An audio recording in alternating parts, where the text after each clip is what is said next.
Commander Vexthal had 1 hour to make a decision. Around him, his bridge crew waited in silence. Outside the window, pieces of destroyed ships drifted past. 25 ships remained from the original 50. Half his fleet was gone, thousands of his people were dead, and the humans were still out there waiting. "Sir," his communication officer spoke carefully, "the other ship commanders are asking for orders. Some want to retreat, others want to keep fighting." Vexthal turned from the window. "What do you think we should do?" The officer looked surprised. Keltheran commanders did not usually ask for opinions. "Sir, I think we cannot win this battle. The humans have too many advantages. They know this system. They prepared for this, and they fight in ways we do not understand. You think we should surrender? I think we should survive, sir." Vexthal nodded slowly, but before he could give his answer, new alerts started flashing.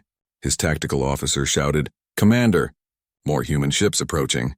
Large ones this time. On the main screen, Vexthal saw them. Human warships. Real military vessels, not the small fighters. There were only 5 of them, but they were moving fast and their weapons were charged. The lead ship was transmitting identification codes. The USS Defiant Admiral Gregory Stone stood on the bridge of the Defiant and studied the enemy fleet on his screens. 25 alien warships damaged and scattered. They had stopped shooting but had not surrendered. That made them dangerous. Wounded animals often fought the hardest. "Status of their weapons?" Stone asked. "Still powered up, sir," replied Lieutenant Chris Bennett. "They could fire at any moment. Keep our distance then. But make sure they know we are here." Stone opened a channel. "Keltheran Fleet, this is Admiral Stone. Your hour is not up yet, but I wanted you to see what you are facing if you choose to keep fighting. You have seen our hidden defenses. You have seen our fighters. Now you see our warships. We have 5 here. We have 20 more that can arrive within hours. How many ships do you have left that can still fight?" In his command chair, Vexthal checked his tactical display. Of his 25 remaining ships, only 15 were combat-ready. The others were too damaged. He had walked into a trap. No, worse than a trap. He had walked into a prepared defense that he never saw coming. Stone's voice continued. "Commander, I know what you are thinking. You are thinking about honor, about duty, about what your empire expects. But let me tell you what I know about honor. Real honor is keeping your people alive when you can. Real duty is admitting when you made a mistake. Your empire sent you here without proper information. They told you humans were weak. That is not your fault. But what happens next is your choice." Vexthal closed his eyes. The human was right. This was his choice now. He could keep fighting and watch more of his people die, or he could do something no Keltheran commander had done in 300 years. He could surrender. "Open a channel," Vexthal said quietly. His communication officer nodded. "Channel open, sir." "Admiral Stone, this is Commander Vexthal. I wish to discuss terms." On the Defiant, Stone allowed himself a small smile. "I am listening, Commander. If we surrender, what happens to my crew?" "They will be treated as prisoners of war," Stone said. "We will provide medical care for the injured. Food and shelter for all. No torture. No experiments. You have my word on this, and in our ships will be secured by our forces. We will study them, yes, but we will not destroy them unnecessarily." Vexthal thought for a long moment. "And what do you want in return?" "Information," Stone said simply. "We want to know about your empire, about the other species in the galaxy, about how your technology works, and we want you to take a message back to your leaders." "What message?" "That Earth is not to be attacked again. That humans are not the easy target you thought we were. That the next time someone comes here looking for a fight, it will go even worse for them." Vexthal almost laughed at that. "Worse than this? Hard to imagine." "Very well, Admiral. I accept your terms. I am ordering my fleet to power down all weapons and engines. We surrender." Across the Keltheran fleet, commanders received the order. Some were relieved. Others were angry. But all of them obeyed. One by one, the alien warships went dark. Their weapons powered down. Their shields dropped. They floated in space, defeated and helpless. On Earth, billions of people watched the alien ships surrender. In cities around the world, people poured into the streets. They cheered. They cried. They hugged strangers. Humanity had won its first war against an alien species. The impossible had happened. But in the military command centers, the mood was more careful. They had won, yes, but the cost had been high. 147 human fighters had been destroyed. That was 147 pilots who would never come home. 12 weapons platforms had been damaged. The lunar base would need months of repairs. And this was just one alien fleet. What if more came? General Paul Harris stood in the war room and addressed the other commanders. We won because we were prepared, because we surprised them, because they underestimated us. But they will not make that mistake again. We need to be ready for what comes next. What do you think will come next? Asked the Chinese General Li Wei. More aliens, Paul said. Maybe friendly ones. Maybe hostile ones. The galaxy knows about us now. We are no longer alone and hidden. We need to prepare for everything. Over the next 3 days, human forces carefully secured the Keltheran ships. It was dangerous work. Even a surrendered warship could have traps or desperate crew members willing to fight. But the humans were careful and professional.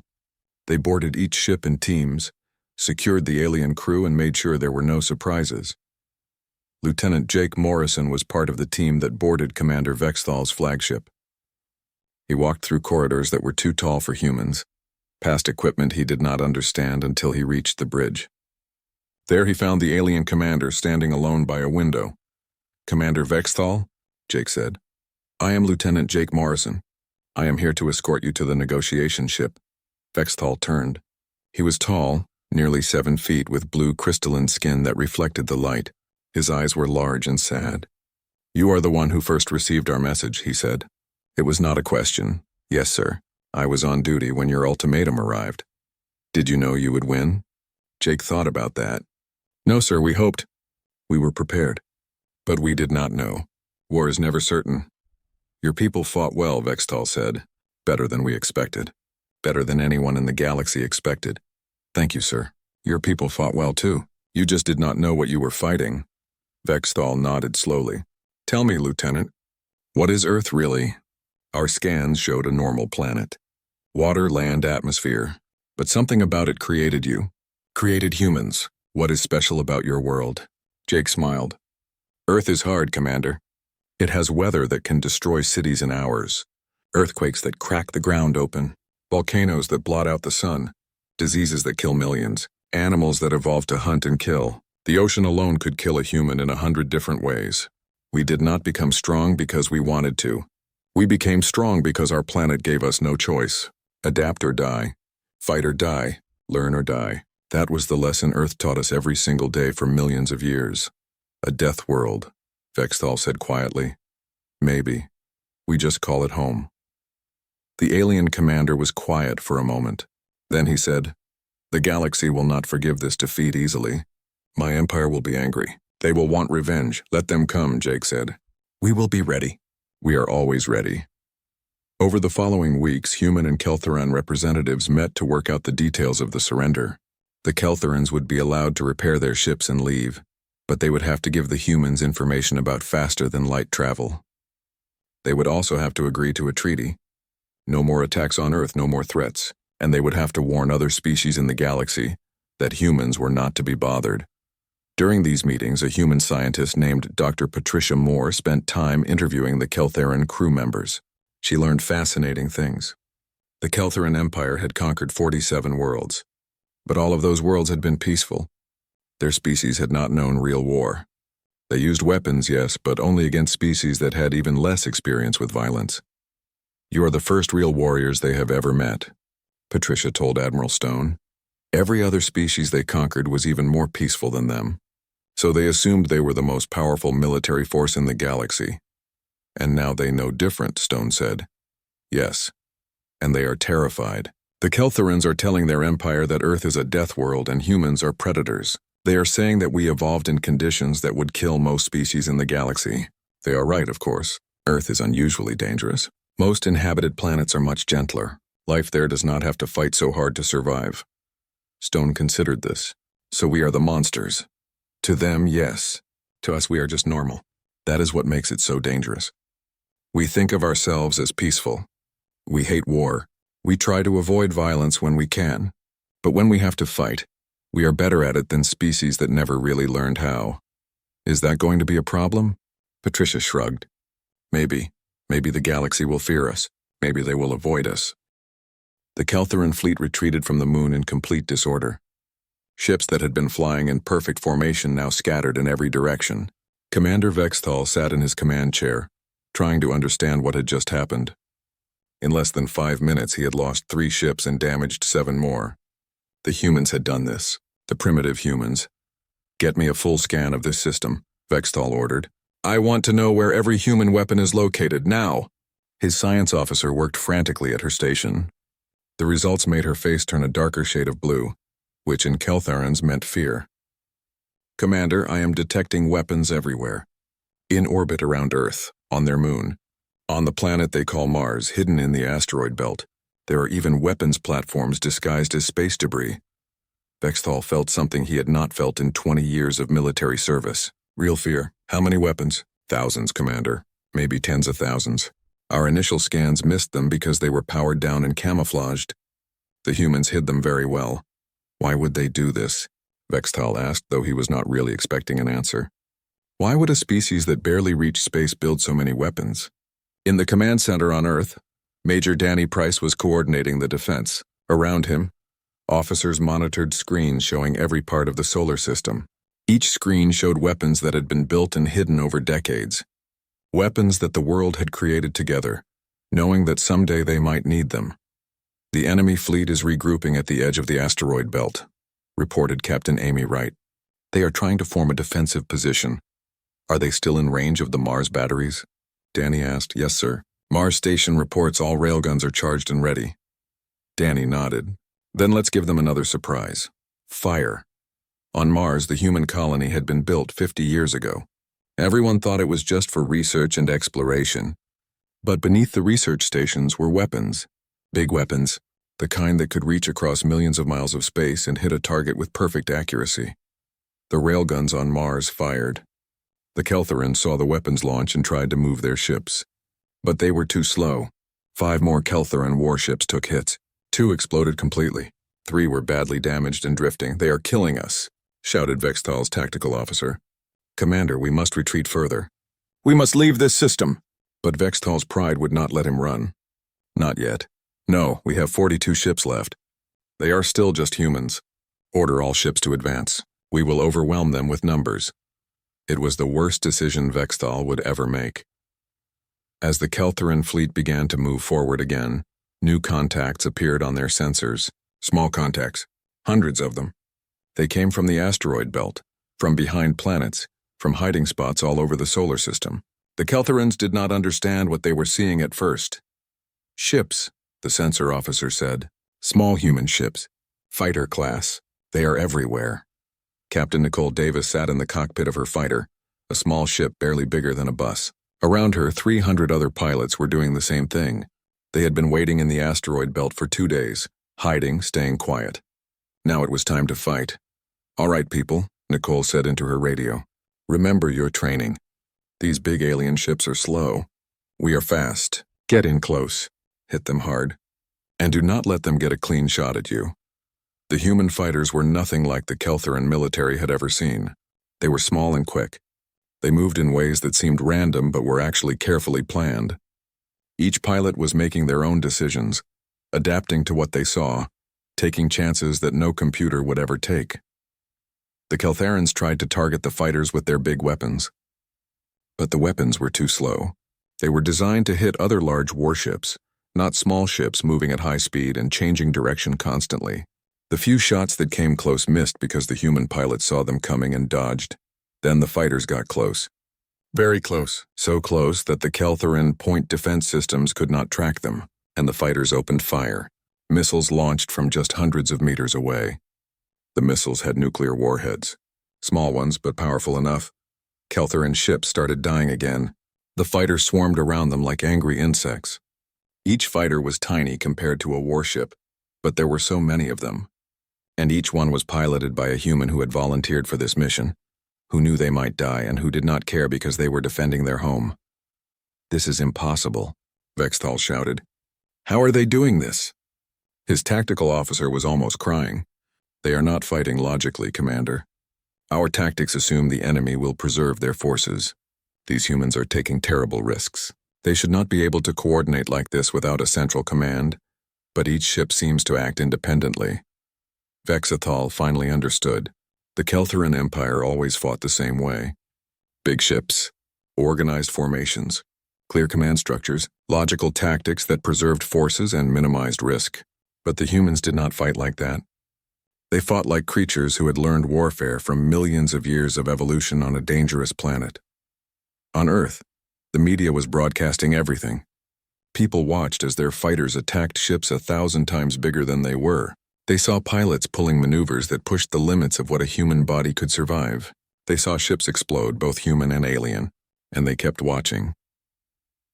In New York, a woman named Helen Brooks watched the screen with her daughter. Helen's husband, Lieutenant Scott Brooks, was in one of those fighters. She watched his ship dart between alien vessels, firing missiles and then racing away. She held her daughter tight and prayed. In Beijing, an old man named Chen Wei watched and remembered when he had helped design the lunar defense grid 30 years ago. Everyone had thought he was crazy. Why build weapons when there were no enemies? Now he knew he had been right to be paranoid. In Mumbai, millions gathered in the streets to watch on giant screens. They cheered when alien ships exploded. They cried when human fighters were destroyed. They felt for the first time in history like one species, one people, facing one enemy. The battle raged for hours. The Keltheran fleet kept trying to form up, to use their superior numbers and firepower, but every time they organized, human weapons would hit them from a new direction. Missiles from hidden platforms, railgun fire from the moon, fighters attacking from unexpected angles. Commander Vexthal watched his fleet shrink. 42 ships became 35, then 30, then 25. His crew was exhausted and terrified. Many were injured. Some were dead. And the humans just kept coming, Commander. His communication officer said quietly, "We are receiving a message from the humans." "Play it," Vexthal said tiredly. The voice was calm and professional. It belonged to Admiral Gregory Stone, commander of the Human Defense Forces. "Commander Vexthal, this is Admiral Stone of Earth. You came to our system expecting an easy victory. You thought we were primitive. You thought we were weak. You were wrong." Vexthal said nothing. He just listened. "We did not ask for this war," Stone continued. "You came here. You threatened us. You tried to destroy our moon. Now you are learning what happens when you attack humans. We are offering you one chance to surrender. Power down your weapons. Prepare to be boarded. Your crew will be treated fairly according to the laws of war. Refuse and we will destroy every ship in your fleet. You have 1 hour to decide." The message ended. Vexthal looked around his bridge. His crew looked back at him. Young Keltherans who had joined the military thinking they would see the galaxy and win glory. Now they were fighting for their lives against an enemy they had been told was no threat. "What do we do, Commander?" asked his second-in-command. Vexthal thought about his options. He could keep fighting. His ships still had weapons. They could still kill humans. But how many more of his own people would die? And for what? For pride? For the honor of an empire that had sent them to this system without proper information? "Send a message to the fleet," Vexthal said slowly. "All ships are to cease fire and hold position." "I need to think." "Yes, Commander." Vexthal stood and walked to the window of his bridge. Outside he could see the wreckage of his fleet. Pieces of ships floating in space. Bodies of crew members who would never go home. And in the distance the blue planet Earth looking peaceful and beautiful. How had this happened? How had a primitive species done this to the mighty Keltheran Empire? The answer came to him slowly. The humans were not primitive. They had been underestimated. Their technology might be less advanced, but they had something the Keltherans did not have. They had the will to fight with everything they had. They had the creativity to use every advantage, and they had the courage to risk everything to protect their home. Earth was not a normal planet. Vexthal was starting to understand that. It was a world that had created a species unlike any the galaxy had seen before. 6 months after the battle, Commander Vexthal stood before the High Council of the Keltheran Empire. The council chamber was enormous, with crystalline walls that reflected light in beautiful patterns. 12 council members sat in a circle, looking down at him with expressions that ranged from anger to curiosity. "You lost half your fleet to a primitive species," said council leader Thexarn. "Explain how this happened." Vexthal had prepared for this moment. He had practiced his words many times during the long journey home. "Council leader, the humans are not primitive. That was our mistake. We judged them by their technology alone and did not ask important questions about their nature. What nature? Demanded another council member. They are just another species, weak and confined to one planet. No, Vexthal said firmly. They are something we have never encountered before. The humans come from what they call a death world, a planet where the environment itself is constantly trying to kill every living thing. They evolved under conditions that most species in the galaxy would find lethal. This made them different, harder, more creative, more willing to take risks, more experienced in warfare. Thexarn leaned forward. You are saying they are warriors? I am saying they are survivors, and survival, they have learned, often requires warfare. They have fought each other for thousands of years. They have developed weapons and tactics that we never imagined. They prepared for alien contact by assuming the worst, and when we came expecting an easy victory, we walked into a trap that had been decades in the making. The council members talked among themselves in quiet voices. Finally, Thexarn spoke again. What do you recommend we do about Earth? Leave them alone, Vexthal said. Do not attack them again. Do not threaten them. And warn every other civilization in the galaxy to do the same. The humans defeated us, but they let us leave. They treated our prisoners well. They showed mercy when they did not have to. But if someone attacks them again, they will be even more prepared, even more dangerous. You want us to fear them? I want us to respect them. There is a difference, another council member spoke up. What if we brought a larger fleet, 500 ships instead of 50? Surely we could overwhelm them with numbers. Vexthal shook his head. Maybe. But at what cost? How many of our people would die? And what if the humans have already spread their defenses further? What if they have learned to build faster than light ships by now? They are incredibly fast learners. Give them a few years and they might be able to strike back at our worlds. Is that a risk worth taking? The council was silent. Finally, Thexarn made his decision. We will take your advice, Commander. Earth will be marked as a protected world. No Keltheran ships will approach their system. We will also share your report with our allies and neighbors. Let the galaxy know what happened here. Vexthal bowed.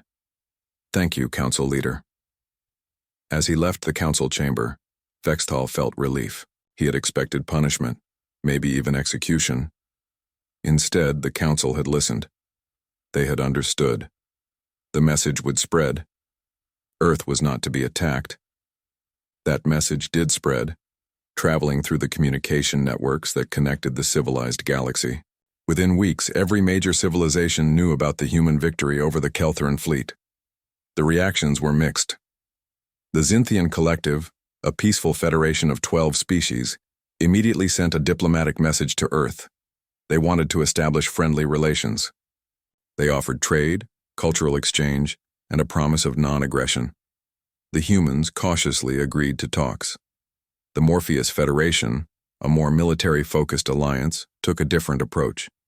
They sent scouts to observe human space from a distance. They wanted to evaluate whether humans were a threat or a potential ally. They did not make contact yet, just watched and learned. The Trader Guild saw opportunity. If humans were as capable as the report suggested, they could be valuable trading partners.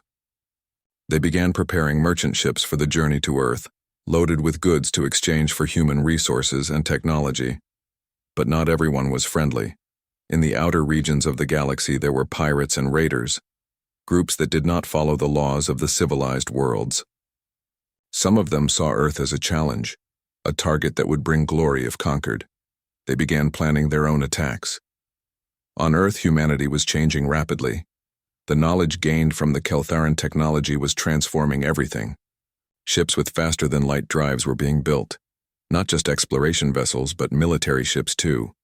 Humanity had learned the lesson well. Hope for peace, but prepare for war. Lieutenant Jake Morrison was promoted to captain and given command of one of the new ships. The USS Explorer was designed for both exploration and combat. It had human armor and weapons, but Keltheran-inspired shields and engines. It represented the best of both species' technologies. How does she handle? Admiral Stone asked during the ship's first test flight. Like a dream, sir, Jake replied from the captain's chair. The faster-than-light drive is smooth. The weapon systems are responsive. And the crew is excellent. We are ready for whatever is out there. Good. Because I am sending you on a mission. We have detected unusual signals coming from a star system 20 light-years away. Could be natural, could be artificial. I want you to find out. Understood, sir. When do we leave? Tomorrow. Be careful, Captain. We are not alone in the galaxy anymore.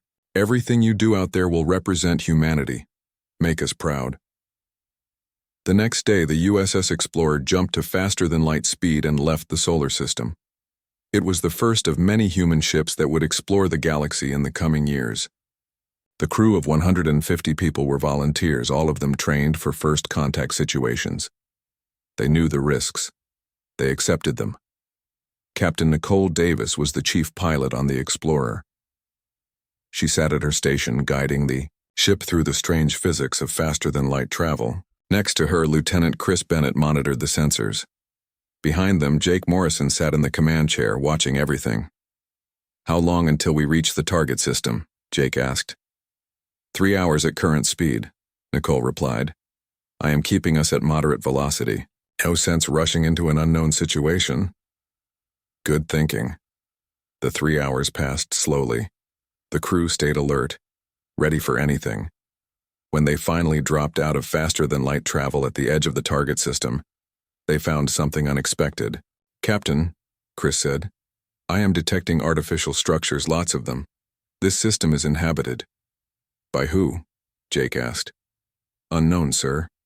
The technology does not match Keltharan designs. This is someone new." Jake considered his options. They could leave immediately and report what they found. Or they could try to make contact. After a moment, he made his decision. "Send a standard greeting message. Keep our weapons powered down but ready. Let them know we come in peace." The message was sent in multiple languages, including Keltharan and several Earth languages. They waited for a response.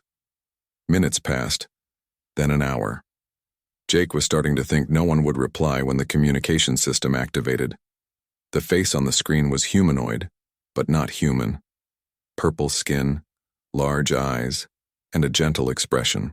The creature spoke in a language the computer could not translate immediately, but the tone seemed friendly. "This is Captain Jake Morrison of Earth," Jake said slowly. "We come in peace. We are exploring the galaxy and learning about our neighbors." The alien seemed to understand. It spoke again, and this time the computer had processed enough language samples to begin translation. The words came through choppy, but understandable. "Welcome, humans. We are the Trell. We have heard of your victory over the Keltharans. We are impressed." Jake smiled. "Thank you. We hope to be friends with all peaceful species."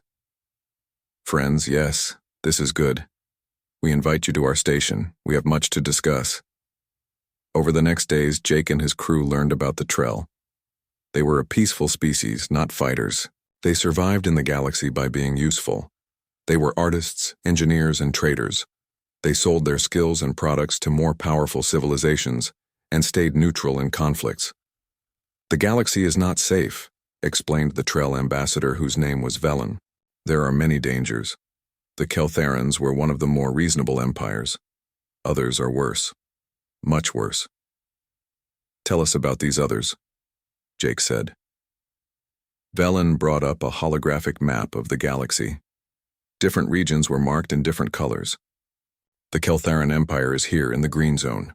63 systems under their control. They are aggressive but follow certain rules. They do not destroy planets unnecessarily. They allow conquered species to keep their culture, as long as they pay tribute. "And the others?"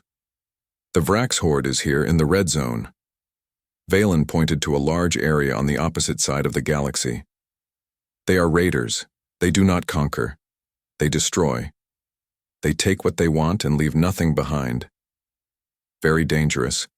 No one negotiates with the Vrax." Jake felt a chill. "How big is their military?" "Unknown. Thousands of ships, maybe tens of thousands. They operate in small groups usually, but sometimes they gather for large raids. If they decide to attack Earth, it will be a serious threat." "Have they heard about us?" Not yet. They are far away and information travels slowly to the outer regions, but they will learn eventually. When they do, they might see you as a challenge. The Vraks respect strength. Commander Vextal stood on the bridge of his warship and looked at the blue planet on his screen. He had done this 47 times before. Each time it ended the same way.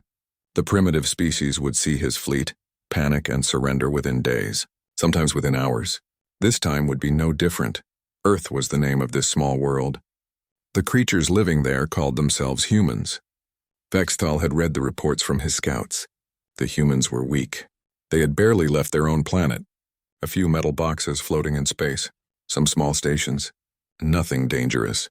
Nothing that could threaten the mighty Keltharan Empire. The scans showed everything Vextal needed to know. The humans used chemical weapons, explosives that burned and made loud noises. Their ships moved slowly, pushed by fire and gas. They had no energy shields, no plasma cannons, no quantum drives. By Keltharan standards, these humans were living in the Dark Ages. "Prepare the standard message," Vextal ordered. His communication officer nodded and began typing. The message was always the same. Surrender or die. Give us your world or watch it burn. Simple words that every species understood. Vextal's fleet was impressive. 50 warships, each one longer than a human city. They carried weapons that could crack a moon in half. Their shields could stop the heat of a star. The Keltharan Empire had spent 300 years building this fleet, conquering world after world, growing stronger with each victory. The message was sent. Now came the waiting. Usually, the primitive species would respond within an hour. They would beg. They would offer treasures. They would ask for mercy. Then they would surrender. Vextal had heard it all before. On Earth, the message arrived at a military base deep inside a mountain. Lieutenant Jake Morrison was drinking coffee when the computer started screaming. Not literally screaming, but every alarm was going off at once. Red lights flashed. Sirens wailed. Jake dropped his coffee and ran to his station. "What is it?"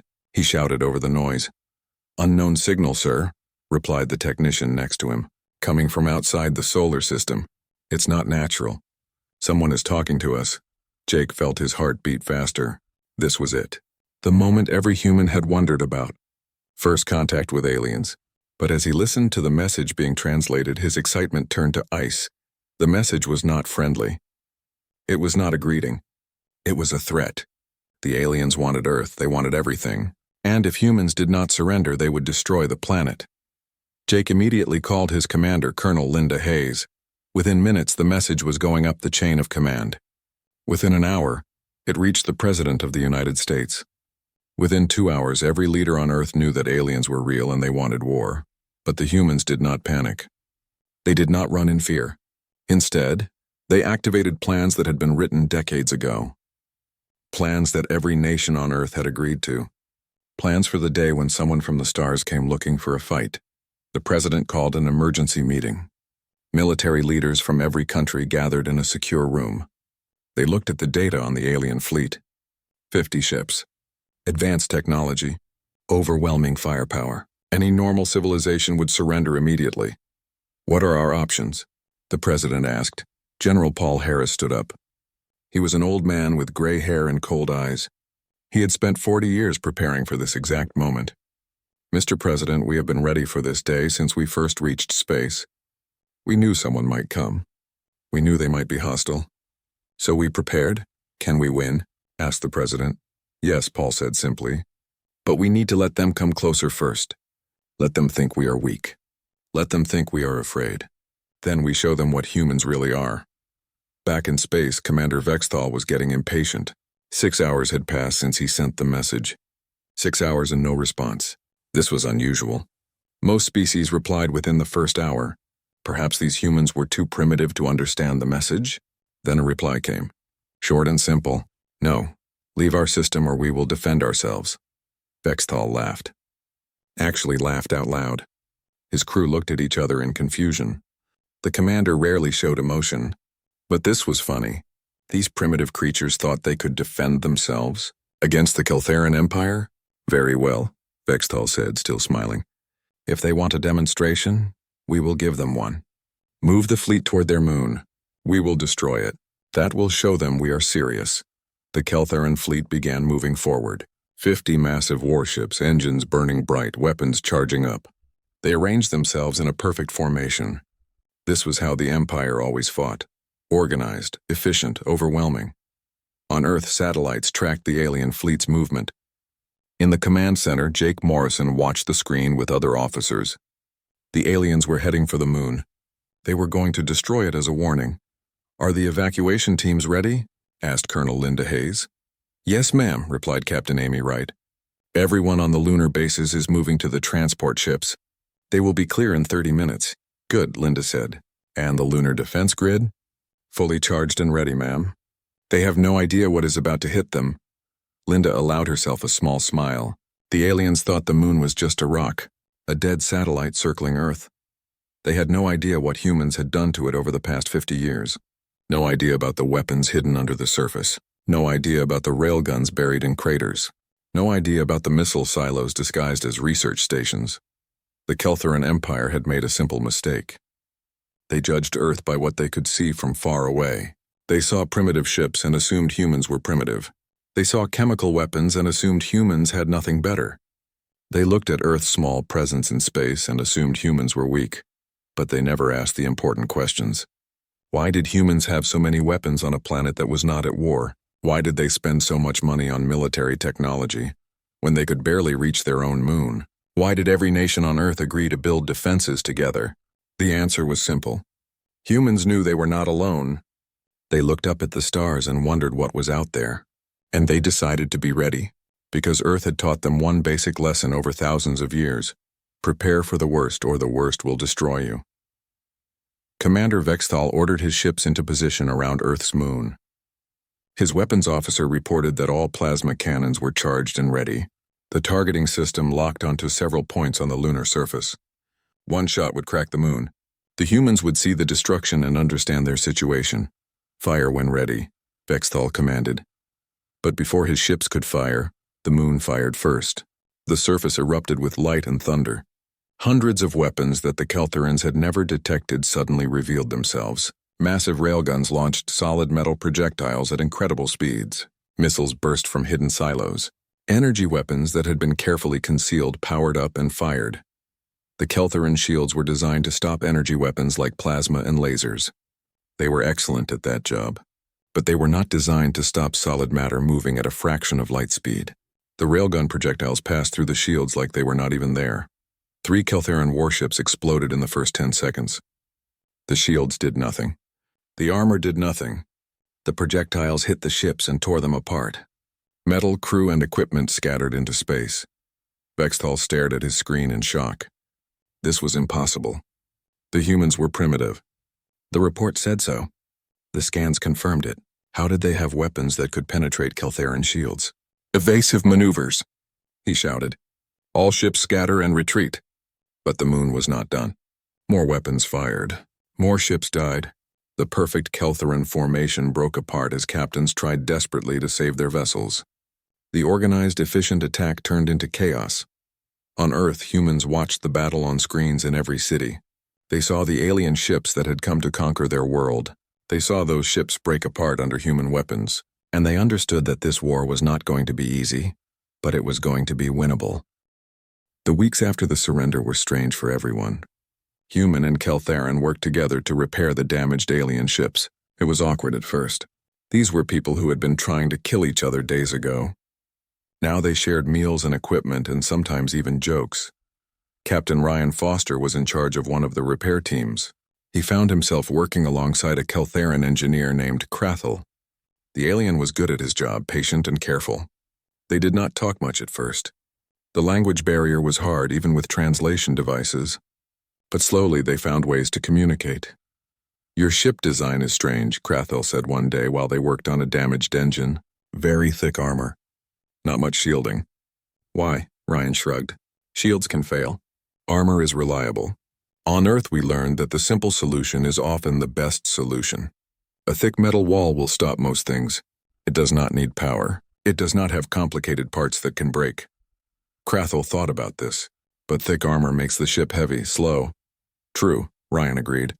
"But our ships are not meant to run away. They are meant to fight until the fight is over. The Keltheran was quiet for a moment. Then he said, "You humans think about war very differently than we do. We try to win with minimum risk. You accept risk as part of fighting." "Yeah," Ryan said. "Earth taught us that safety is an illusion. Bad things happen no matter how careful you are, so we prepare for bad things. We train for them, and when they come, we deal with them." Krathel looked at the human with something like respect. "Your planet must be terrible," Ryan laughed. "It has its moments, but it is also beautiful. When you see a storm from space with lightning flashing and clouds swirling, it is amazing. When you stand on a mountain and look at the land below, you feel small but also proud, because your ancestors survived in that land. They fought and struggled and somehow made it. That is what Earth gives us. It is hard, but it makes us strong." While repairs continued in space on Earth, people were dealing with the reality of first contact. The aliens were real. The galaxy was full of life, and that life had been hostile. What did that mean for humanity's future? President Ellen Morris gave a speech to the United Nations. Representatives from every country sat in the assembly hall, listening carefully. "We have faced our first test from the stars," she said. "And we passed that test. But let me be clear. This is not over. This is the beginning. The galaxy knows about us now. Some may come as friends. Others may come as enemies. We must be ready for both." "What do you propose?" asked the Russian ambassador. "Unity," Ellen said simply. "We defended Earth together. We must continue to work together. Our weapons platforms, our ships, our defenses, they belong to all of humanity now, not to individual nations. We need one voice when we speak to aliens, one military when we fight, one purpose when we plan for the future." It was a radical idea. Countries had fought each other for thousands of years. Could they really come together like this? But the alien invasion had changed something. People had seen that the differences between nations were tiny, compared to the differences between species. They had fought as humans, not as Americans or Chinese or Indians, and they wanted to keep that unity. The vote was not unanimous. Some countries worried about losing sovereignty. Some leaders did not trust their neighbors. But in the end, the majority agreed. Earth would have a united defense force, not replacing national militaries, but above them, a force that answered to all of humanity, not any one nation. Meanwhile, Dr. Patricia Moore continued her interviews with the Keltheran prisoners. She was learning more about the galaxy every day. The Keltheran Empire controlled 63 star systems now, if you counted the ones they conquered before Earth.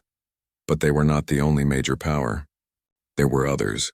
The Xinthian Collective, the Morpheus Federation, the Traitor Guilds, and dozens of smaller groups. "What will they think when they hear about this battle?" Patricia asked Commander Vexthal during one interview. "They will be shocked," Vexthal said. He was more relaxed now after weeks in human custody. The humans had treated him well despite everything. The Keltheran Empire has never lost a war. Never. For 300 years we have been expanding. Now a species that does not even have faster-than-light travel has defeated us. It will change everything. How? Some will fear you. They will think you are dangerous. Others will want to be your allies. They will think you can protect them. Still others will see an opportunity. They will think the Keltheran Empire is weak now, and they will attack us instead of you. Patricia leaned forward. "Are we in danger from these other powers?" Vexthal considered this. "Yes and no. You defeated us, so they will be cautious. But you are also still confined to one star system. If someone brings a fleet of 500 ships instead of 50, you will have a harder time. And your defenses here, impressive as they are, cannot protect anything beyond your solar system. If you want to be truly safe, you need to expand. You need colonies. You need ships that can travel between stars. You need to become a real spacefaring civilization." "We are working on that," Patricia said. "Your faster-than-light technology will help." "It will take you years to understand it," Vexthal warned. "Maybe decades. The mathematics alone are incredibly complex, and you will need resources you do not have. Rare elements, special crystals, manufacturing techniques that require zero gravity and extreme precision." Patricia smiled. "Commander, you just described problems. Humans are very good at solving problems. It is kind of our specialty." As the repairs neared completion, the Keltherans prepared to leave. They would take most of their ships back to their empire. But 3 ships were too damaged. The humans agreed to repair them over time and return them later. In truth, everyone knew those ships would be studied extensively before they were returned. The Keltherans knew this too, but they accepted it. It was part of the price of losing. On the day of departure, there was a ceremony. Human and Keltheran crews gathered in a large hangar on one of the orbital stations. Admiral Stone stood with Commander Vexthal. They did not shake hands because Keltherans did not have that custom, but they acknowledged each other with respect. "Commander," Stone said, "you came here as an enemy. You are leaving as someone I respect. You made a mistake, but you had the courage to admit it and the wisdom to surrender when continuing would only cause more death. That takes strength." "Thank you, Admiral," Vexthal replied. "I hope we never meet in battle again, but if we do meet again in peace, I would be honored, as would I." The Keltheran crews boarded their ships. One by one, the vessels powered up their engines and began moving away from Earth. The humans watched them go, weapons ready but not targeting. This was not a moment for threats. It was a moment of transition. As the last Keltheran ship disappeared into the darkness of space, heading for the edge of the solar system where they would activate their faster-than-light drives, Lieutenant Jake Morrison stood at a window and watched. Next to him was Captain Nicole Davis, the fighter pilot who had survived the battle. "What do you think happens now?" Nicole asked. "I think the hard part begins," Jake said. "We won a battle. Now we have to figure out how to survive in a galaxy that knows we exist. We have to build ships, learn new technology, make allies, avoid making enemies. It is going to be complicated. Do you think more will come? More aliens, I mean. Hostile ones. Maybe. Probably. The galaxy is huge. There must be lots of species out there. Some will be friendly. Some will be hostile. We just have to be ready for whatever comes." Nicole nodded. "At least we know we can fight." "We are not helpless." "No," Jake agreed. "We are definitely not helpless." Back on Earth, people were already planning for the future. Engineers studied the Keltheran technology, trying to understand how their faster-than-light drives worked. Diplomats prepared protocols for meeting new alien species. Military leaders designed new ships and weapons, learning from the battle they had just fought. In a research facility in California, a team of scientists examined a piece of Keltheran shield generator. Dr. Helen Park looked at the complex device and smiled. "This is amazing," she said to her colleague. "The principles are completely different from anything we imagined. It will take us years to understand it fully, but once we do, we can adapt it, make it better." "You think we can improve alien technology?" asked the colleague. "Of course," Helen said. "They have the advantage of time. They have been traveling in space for centuries." "But we have something they do not." "We have the pressure of Earth. Everything we build has to work in extreme conditions. Our engineering is robust, practical. When we combine that with their advanced concepts, we will create something new, something better than either of us could make alone." Around the world, similar conversations were happening. Humanity was not just copying alien technology. They were learning from it, adapting it, and making it their own. This was what humans did best. They took ideas from everywhere, mixed them together, and created something new. 3 months after the battle, the first human ship with a faster-than-light drive was ready for testing. It was a small ship, barely bigger than a shuttle, but it represented something huge. For the first time, humans could leave their solar system. They could reach the stars. The test pilot was Captain Nicole Davis.